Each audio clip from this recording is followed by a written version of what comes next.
Antoine, qu'y a-t-il à la une de la presse régionale ce matin?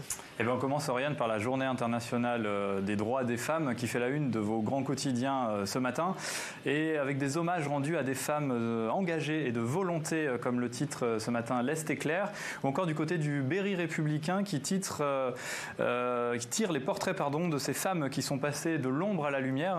Je les cite: chefs d'entreprise, sportives, femmes politiques ou militantes associatives. Ces femmes racontent leur parcours dans ce numéro spécial.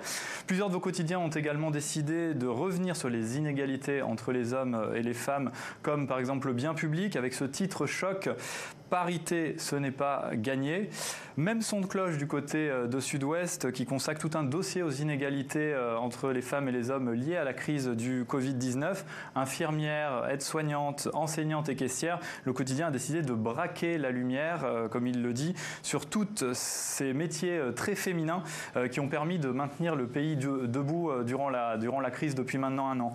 À lire aussi, toujours dans le cadre de cette journée du 8 mars, cette journée internationale, le débat sur l'écriture inclusive, ce débat assez clivant qui est à la une du républicain Laurent, avec la question suivante: droit des femmes, le dilemme de l'écriture inclusive, on le voit à l'écran. Autre sujet et autre une, c'est celle cette fois-ci de la dépêche du Midi qui révèle que le député LR Aurélien Pradier, que vous recevez jeudi sur votre plateau, Oriane, sera la tête de liste de la droite dans la région Occitanie pour les élections régionales, et il donne une interview exclusive à la dépêche du Midi, et elle est à lire en page 6. La loi climat, elle, Oriane, est à la une du Courrier de l'Ouest. Le quotidien angevin du côté donc de la ville d'Angers revient sur ce projet de loi du gouvernement qui arrive à l'Assemblée nationale aujourd'hui en commission spéciale, avec pas moins de 69 articles, 5000 amendements tout de même au programme, et surtout une urgence, bien sûr, celle du réchauffement climatique.